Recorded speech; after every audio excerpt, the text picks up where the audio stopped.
Good morning. My name is Reverend Lezli Goodwin, and I am the other senior minister of New Vision Center. So we're having a 2 senior ministers Sunday, which is so fun. So I want to take my opportunity to welcome everyone who's new, everyone who has returned, and everyone who's been here the whole darn time. This is a place that accepts you and you and you and you and you exactly the way you are right here in this now moment.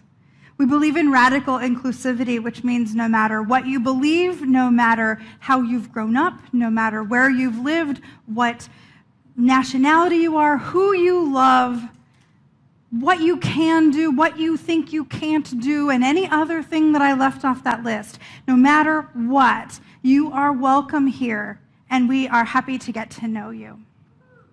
Woohoo!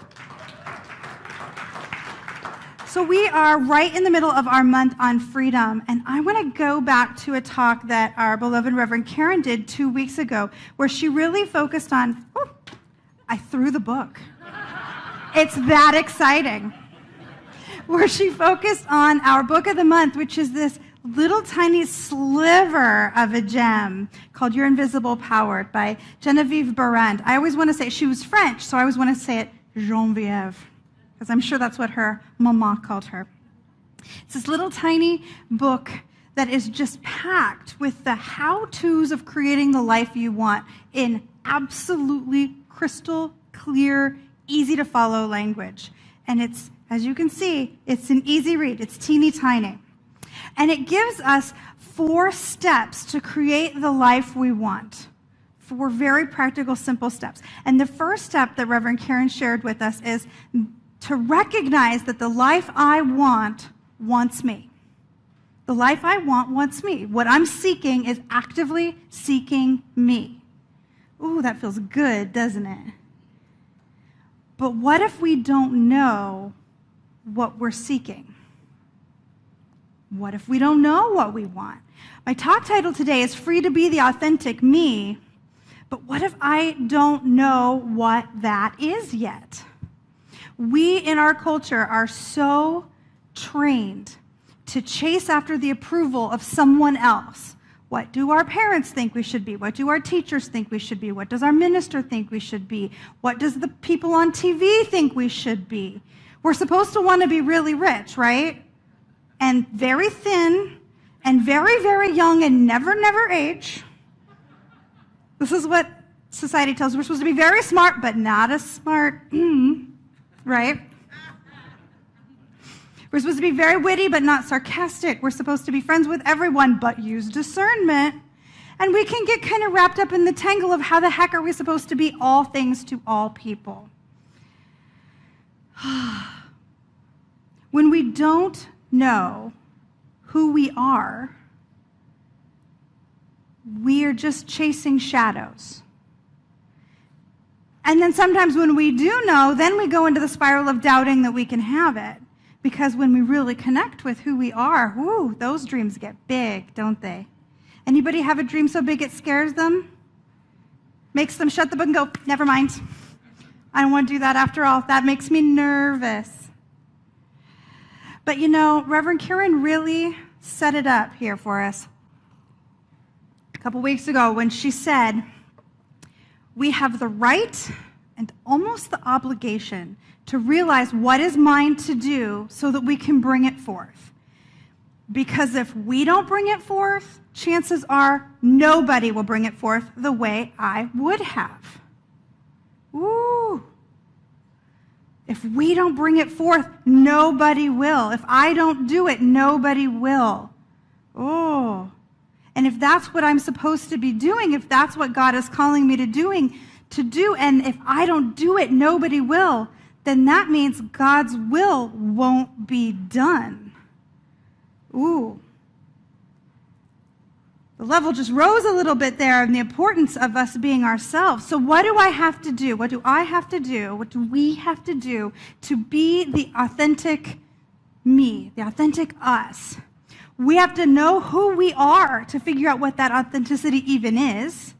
We have to know what we are to see why we can be that. What's the power behind us that's allowing that to happen? And then we have to do it. Then we have to do it. So that's what we're going to talk about today. So knowing who we are. We talked about this a little bit last week. We talked about the freedom of self-care and how we have to be really integrated into who we are and what lights us up in order to do the right kind of self-care, because not everybody, this is a crazy statement, I know, but not everybody wants a spa day. I know. What are those people thinking? But that's not self-care for everybody. For some people, it's a nap. For some people, it's mowing the lawn. I had several people tell me, I just feel a lot of self-care when I do yard work. That is not me. That is not me. And bless their hearts doing their yard work. Freedom, we talked about, is the state that exists when all the other God qualities are in balance in our own beingness.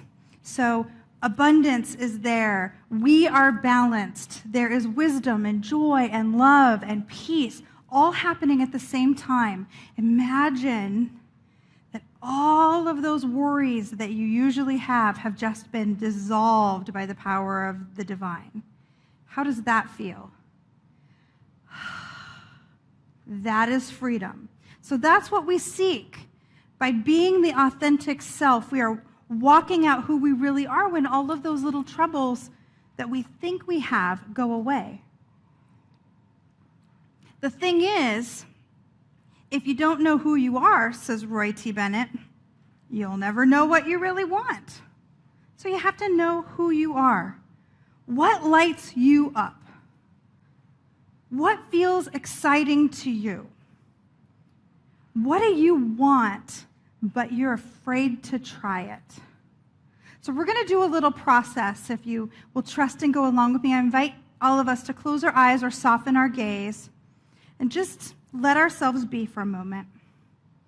And I invite you to check in with your physical body. How does your chest feel?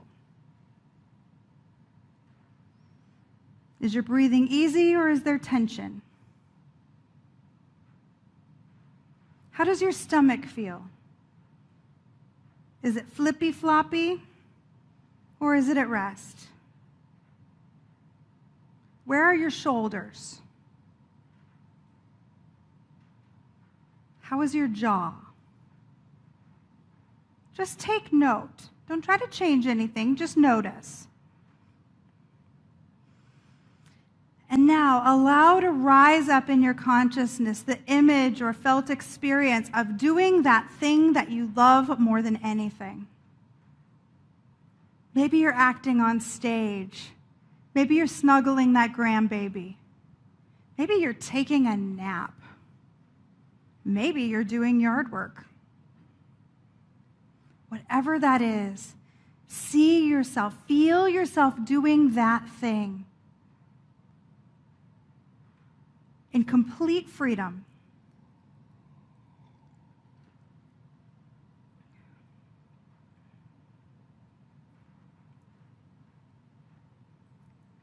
And now check in with your body again. How does your stomach feel now?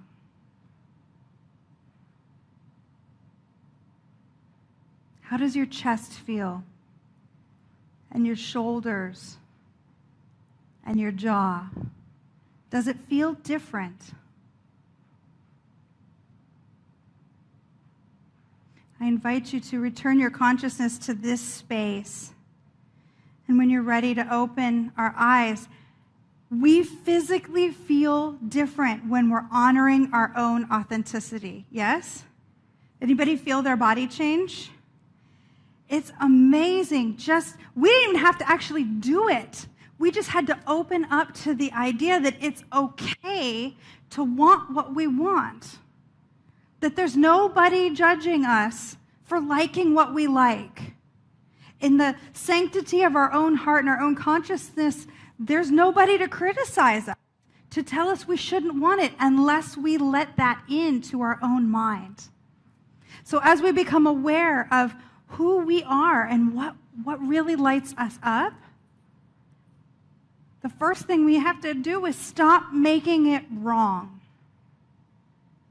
Because our mom is not in there telling us not to do it. Our childhood minister is not in there telling us it's a sin unless we play their tape. Anybody got tapes? You do know that there's a delete button, right? You can just delete. Delete. I don't want to hear that story anymore. We don't have to believe everything that we are told, and we do not have to believe everything we think. So once we get clear on what we want, now we have to get clear on what we are. Because we are not meat sacks walking. Surprise! We're not. We joke in ministry that the biggest challenge of being a minister is to find 52 different ways a year to say, God is all there is, and God is only love, and we are all made of that, so we are containing the goodness of the one and can do and be and have anything because we don't have to force it. God through us brings it forth. 52 different ways. That sound like we made a new talk, right? And yet we doubt. I'll say for myself, I doubt. I doubt sometimes.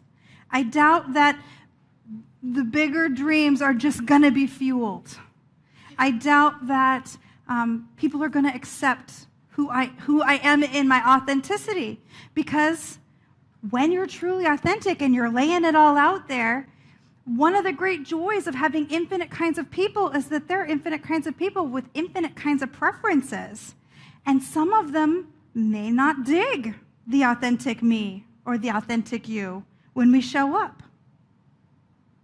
And we can let that stop us. Yeah? It's only me, right? I'm the only one. And I've kind of stopped doing that, so now none of us. Yay, victory. We doubt we can have what we want. We doubt that we're enough. We doubt that we're okay the way we are. We doubt that people are going to accept us. We doubt that we're going to be successful. It's an issue of faith. Oh, nobody likes it when I say that, right? It's an issue of faith. If we believe what we say we believe, God is the ultimate power. You're with me? If God is not your word, if you're cringing every time I say that word, you're cool, breathe. Switch it in your mind to spirit, the infinite, divine, universe, George. I assure you, it doesn't care what you call it. He, she, it, unicorn, whatever. If one is the ultimate power in all of the universe that made everything and built it out of itself, does it care what it's called? No. Okay, so I'm going to use God because it's short. It only has 3 letters. We all know what it means. Okay. If God is the ultimate power and made everything in its likeness and image, you with me so far? And I'm here, I have to be made in its likeness and image, yes?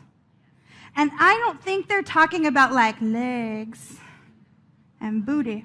I don't think that's what the likeness and image they're talking about is. I think they mean like the spiritual expression of, the ability to be creative, yes? So if I am made in its likeness and image, and everything is, then y'all are made in its likeness and image, right? Is there any exception? Is Bobby the exception? No.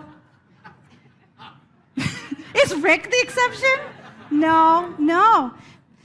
Pam thinks she might be. I'm not buying it. If we believe what we say we believe, it has to shake down logically, because we're logical creatures, it has to shake down that if God created everything according to its idea of what perfection is, what do we each have to be? Perfect. Perfect, whole, and complete. Now, this is a phrase that gets thrown around a lot around here, so I'm going to break it down a little bit. Whole, perfect, and complete. Whole.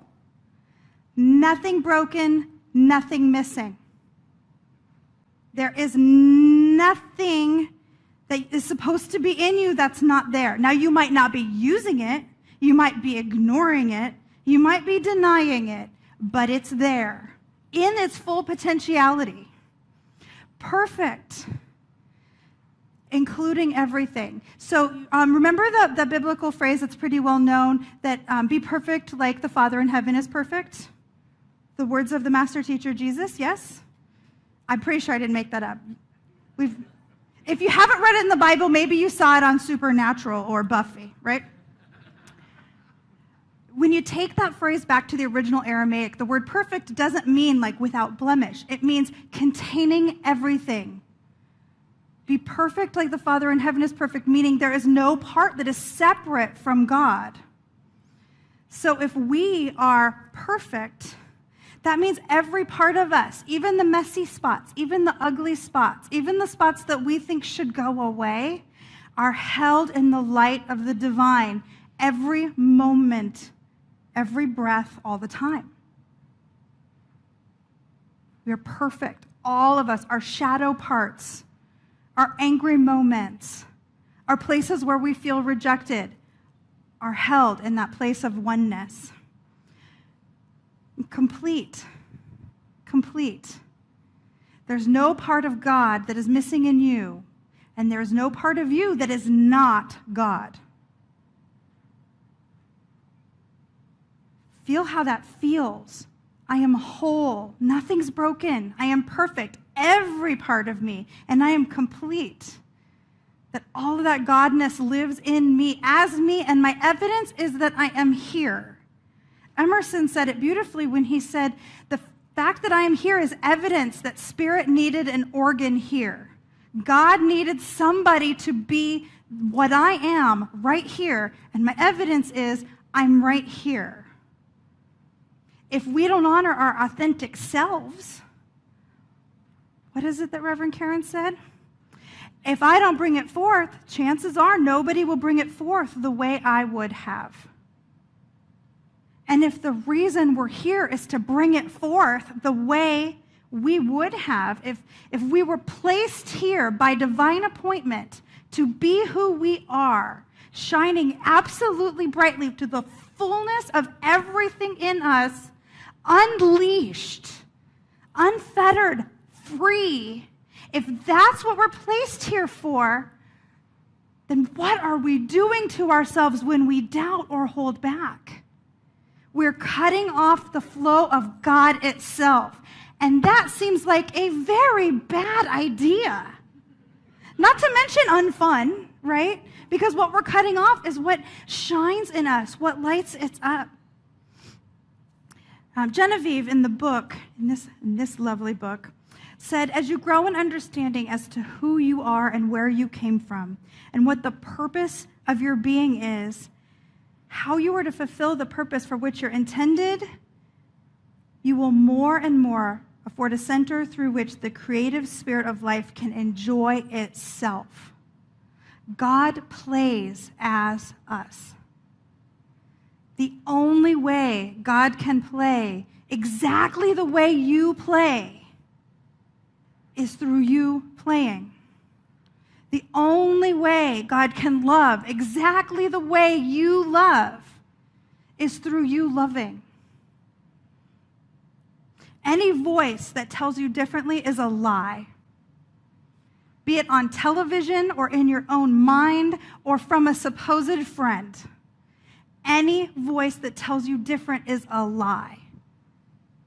I get asked all the time, how do I know if it's the voice of the divine inside me versus something else? How do I know if it's my own ego or imagination or whatever else might be happening? Here's my answer. God is always life-affirming. God never tells you to be mad, to hurt or harm or take. God never threatens. God is not fear. Ever. Ever. Even if God warns you away from something like, ooh, that's not for you. That's about how the voice shows up in my head. Oh, sweetie, that one's not for you.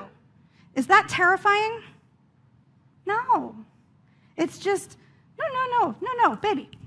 Look over here. This one's the one for you. Never, ever Does God in your heart say, hate that person? No. Or you fail? No. Or you can't? That is not the voice of God. So if you're hearing that, just remind yourself, delete. It's a tape of something else. Delete. So then what do? We show up as that true self, that authentic self. And it can be as simple as being as cheerful as you want to be in a room full of quiet people. I might have done that. It might be writing that book or painting that painting or taking the chance or meeting the guy or going on a driving adventure across the United States or anything else that's coming up for you. But it is about doing it full-hearted, full force, all the way open, all the way paying zero attention to what anybody else thinks about it, because the only thing that they are an expert in is their authentic self. They are right for them, but they do not get to tell you. I am right for me, but I don't get to tell you. Only you know your authentic self. But here's a thing that I have seen and noticed and lived out. When we love ourselves enough to be our full, true self, not everybody digs it. That's just a true truth. I'm not going to try and sugarcoat. Not everybody digs it. Let them go. It's okay. There are almost 8 billion people on the planet. It's okay to let them wander away and find their perfect whatever. But the people who do see you, the people who get you, love you fiercely with their whole heart and their whole being, because the God in them connects with the God in you with so much power and brightness that there is no denying it. There's a part of all of our lives where we feel like there's got to be more, right? There's got to be more. When we connect God to God like that, that is the more. That's the freedom of being who we authentically and completely are. So we see it, we accept and love ourselves, we let anybody who isn't on the train get off the train. That's cool. Just opens up more seats for people who get the train. We affirm our truth to keep it fresh. We delete any voices that are not God or our own heart speaking. And we walk it out in absolute wholeness, completeness, and perfection.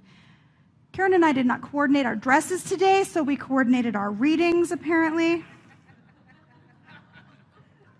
So in conclusion, I invite you to close your eyes or soften your gaze and just hear what Ernest Holmes had to say. He says, say to yourself, Spirit never rejects me. I accept myself. I realize my center in the divine mind. I know that I am one with all the good there is. I am one with all the power there is. I am one with all the peace there is. I know there is nothing in me that condemn or be condemned. There is nothing in me that can judge or be judged. I know that my word, my intention uproots any sense of rejection from my consciousness now and forever. I am free.